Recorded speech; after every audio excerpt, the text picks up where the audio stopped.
Mommy, wake up, wake up. My daughter shook me gently, her face full of worry. Sarah, what's wrong? I asked, rubbing my eyes as I woke up. Mommy, I think you shouldn't be with Daddy anymore, she said urgently. I was wide awake in an instant, confused by her words. What do you mean? I asked, trying to understand. Sarah explained that she thought it would be better if Dad and I split up. Why would you say that? I was shocked by her suggestion, but as she explained, I realized she had a point. My name is Emma Simpson, and I'm a 34-year-old mom who works full-time. I sell insurance for a big company. Balancing work and taking care of Sarah, especially since I have to drop her off and pick her up from daycare, is tough. I have to finish all my work between 9 o'clock a.m. and 5 o'clock p.m. I've been doing this job since before I got married, and now more than 10 years have flown by. I've worked hard and earned my place in the company. Even though I have a family, I can't afford to slack off at work. Why do I work so hard? It's for my daughter, Sarah. She just turned 5, and she's such a bright kid. Sometimes I'm amazed by how mature she is for her age. My husband and I want to give Sarah all kinds of experiences and lessons, but in today's world, everything costs money. So for Sarah's future, I need to work hard to earn as much as I can. I push myself every day just in case something unexpected happens. Some people might say, you don't need to work so hard. Doesn't your husband earn enough? Well, yes, he does work. But here's the thing, my husband's job isn't very stable. He works for a company that hasn't been doing well lately, so his salary keeps getting smaller. Right now, it's only about a third of what I make. It's hard to rely on him for money. The other night, after Sarah went to bed, my husband came to me nervously. Emma, can I borrow some money? He asked. What for? I haven't even got this month's paycheck yet, I replied. I promise I'll pay it all back next month. I had a few drinking parties and some other expenses. I'm short on cash, Keith explained. Wait, you spent your entire salary on yourself? I can't believe it, I said, surprised. I'm sorry, but I couldn't say no. Lately this has been Keith's behavior. He always finds an excuse not to give me the agreed living expenses and even asks me for money. He usually says it's for drinking parties or to help his parents. I can't be sure if he's really spending money for those reasons, but I've stopped confronting him about it. It seems like he always relies on my money. What would he do if I didn't lend it to him? Remembering our past talks, Keith mentioned he finds it hard to save money and his bank account is almost empty. That means if he needs cash, he has to borrow it from somewhere, possibly getting into debt. With a 5-year-old daughter, I don't want her to grow up thinking her dad is bad with money, so I usually end up lending him money. Okay, how about $200? You're a lifesaver, Emma. I promise I'll pay you back everything next month, Keith said gratefully. You always say that, but you've never actually paid me back, have you? I replied, feeling frustrated. Well, I'm sorry. But this time, I'll definitely pay you back, and I'll stop going to drinking parties, Keith promised. You better think it through. Our priority is Sarah, I reminded him. I know, Keith said, sounding remorseful. I couldn't help but wonder if Keith truly understood the seriousness of our situation. Doubting him made me feel awful, but sometimes it was hard not to. I let out a deep sigh, feeling conflicted. I support Keith so much not just because he's my husband, but because he's an amazing dad to Sarah. Every weekend he makes sure to spend quality time with her. One morning, Keith suggested, Emma, I'll take care of Sarah today. Why don't you go out and relax? But I have so much to do at home, I replied. Don't worry about it. We can order lunch and tidy up together. I'll handle what I can, Keith insisted. Really? Sarah, still half asleep, smiled. Can you wait, Sarah? It'll be just you and Daddy playing, I said to her. Rubbing her eyes, Sarah hugged me and said, I'm fine with that, Mommy. Okay then, maybe I'll go shopping for a bit, I said, feeling a bit relieved. Yay. But don't forget to get me something too, Sarah exclaimed. I'll bring back your favorite bread, I promised. Yay, thank you, Mommy. Sarah cheered, her face lighting up with joy. Sarah, at just 5 years old, behaves surprisingly well. Of course, I wouldn't leave her alone at home. Even though I felt a bit nervous about leaving her with my husband, just in case, I left a note in Sarah's bag with my phone number on it. I always remind her, call me if anything happens. Everything will be okay. That day, I went shopping by myself for the first time in a while. But even after browsing the department store, I couldn't find anything I really wanted, so instead of buying something for myself, I picked out some clothes I thought Sarah would like and got her favorite chocolate croissant. I'm home, I announced as I opened the door. Sarah came running to me with a big smile. Mommy, welcome back. How was shopping? Did you have fun? I'm back, Sarah. It was nice to have some time to myself. Here's the surprise I got for you, I said, handing her the treats. Wow, a chocolate croissant and new clothes too. Can we have the croissant tomorrow morning? Wait, where's Daddy? Oh, Daddy's out on the balcony talking on the phone, I replied. On the phone? Who's he talking to? I wondered aloud. When I peeked out onto the balcony, I saw Sarah was right. My husband was happily chatting away while smoking. When I tapped on the window, he looked surprised and quickly ended the call, asking, "You're back already?" Yeah, I'm back, but who were you talking to? I asked. Oh, it was just work stuff, he replied casually. You left Sarah alone inside the house? I asked, feeling a bit frustrated. I'm sorry it came up suddenly. Sorry, Sarah. He apologized, looking sheepish. Sarah looked disappointed and said, Mommy, did you know? Daddy said he'd play with me, but he was on the phone a lot today. Really? Yeah, you're right. He promised we'd read a book together.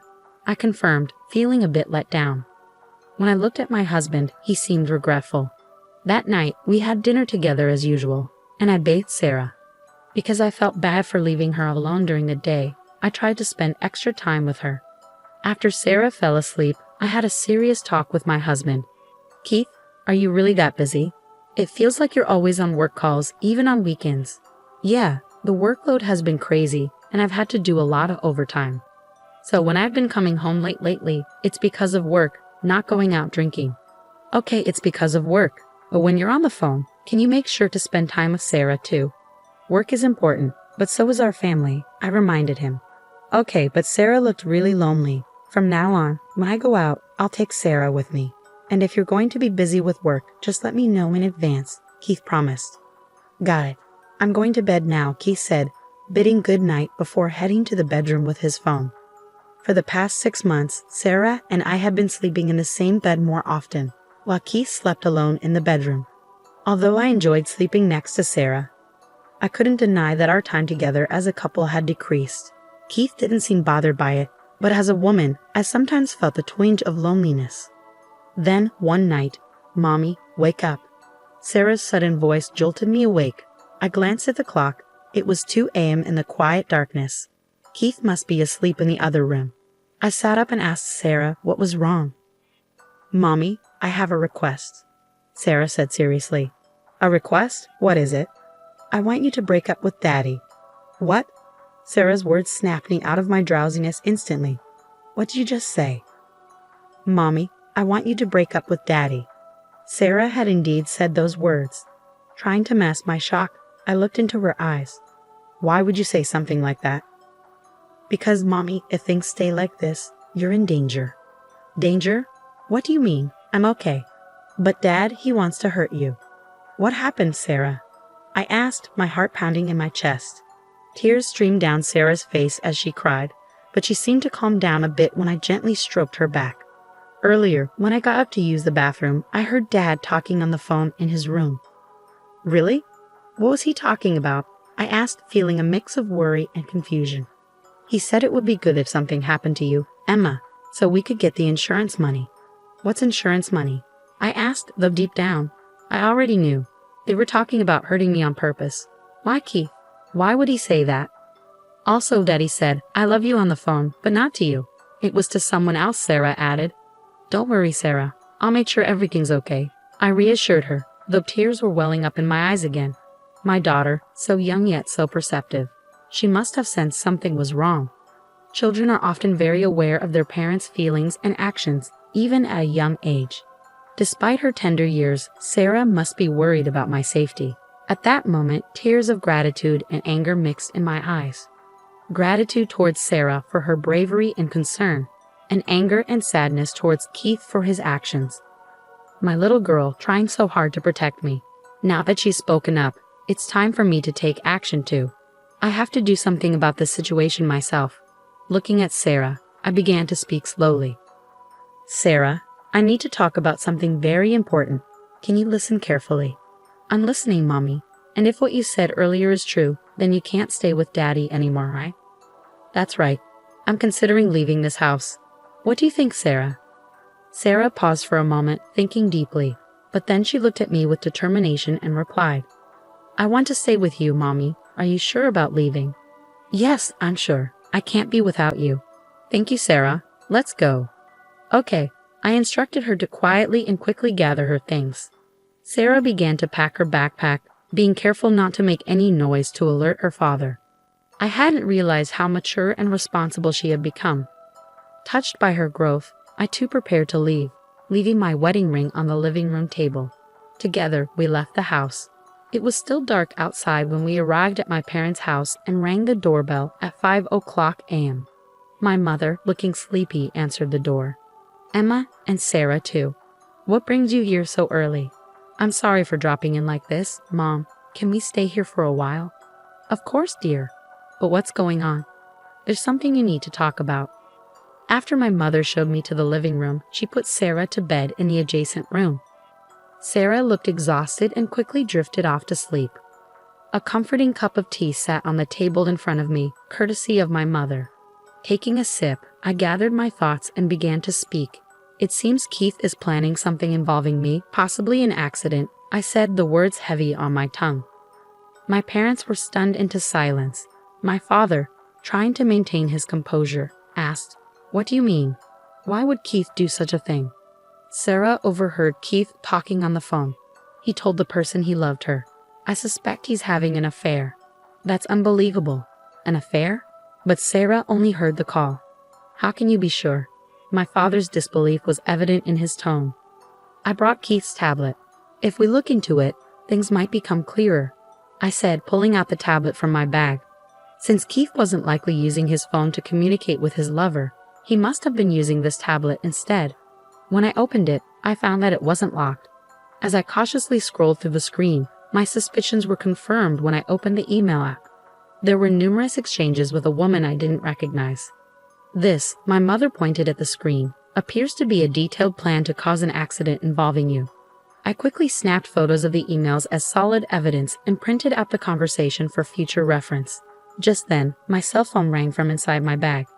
Glancing at the screen, I saw it was a call from Keith. With determination, I answered the call and switched to speaker mode. Hello, what's up, Emma? Where are you? I woke up and no one was in the house. I'm worried, Keith's voice came through. Is that all you have to say? Really? What do you mean? I'm worried about the two of you, I retorted, my voice trembling with anger. How dare you say that? Are you planning to get me caught in an accident? Keith's response was swift, his tone defensive. What? Why would you say that? Keith's voice over the phone sounded shaken. He must have been shocked to realize that I knew about the secret plan he had been hiding. He probably used to call his mistress while I was asleep. Now that he knew I was aware of everything, he must be completely confused. And he probably hasn't realized yet that I have a reliable ally in Sarah. I heard it from Sarah. You planned to cause an accident so you could get insurance money, Sarah interjected. That's not true, it can't be, Keith denied vehemently. And what can't be true? Sarah told me about your conversations with your mistress. I know about your plan to harm me and claim the insurance money, I said firmly. Why would she say that? Keith's protest sounded feeble, confirming my suspicions about both the affair and the accident plan. Keith seemed at a loss for words, inadvertently admitting the truth. His guilt was undeniable. I never thought you could stoop so low. I'll raise Sarah properly. Why don't you go live happily with your mistress? I never want anything to do with someone like you again. Remember this. I'll never forgive this betrayal. I couldn't help but raise my voice in anger as I spoke to Keith. Without waiting for his response, I hung up the phone. It seems I woke up my daughter with my raised voice, I said, noticing Sarah standing in the doorway. Mommy, are you okay? Sarah asked, her voice filled with concern. Sorry, Sarah. Did I wake you up? I asked, feeling guilty. No, don't worry about it. What happened with Daddy? Sarah's concern was evident in her voice. It's okay now. You don't have to worry anymore. I reassured her. Really? Are we safe? Can we always be together? Sarah's eyes were filled with hope. I nodded and smiled at my daughter's bright eyes. Then I hugged Sarah tightly, comforting her. Soon after, I made the decision to divorce Keith. Through my lawyer, I successfully claimed a significant amount in child support. Although Keith's actions could have warranted police intervention, I didn't want to cause any more disruption for Sarah's sake. I completely cut ties with Keith and left the legal matters to my lawyer. I later heard that Keith was abandoned by both his parents and his mistress shortly afterward. Now he struggles to pay child support and settle property division. On the other hand, Sarah and I started a new life in a new house. Sarah adjusted well to her new nursery school and seemed to enjoy every day. While there may be challenges ahead for us, I believe that with Sarah by my side, we can overcome anything. She is my absolute partner, and together we can face whatever comes our way.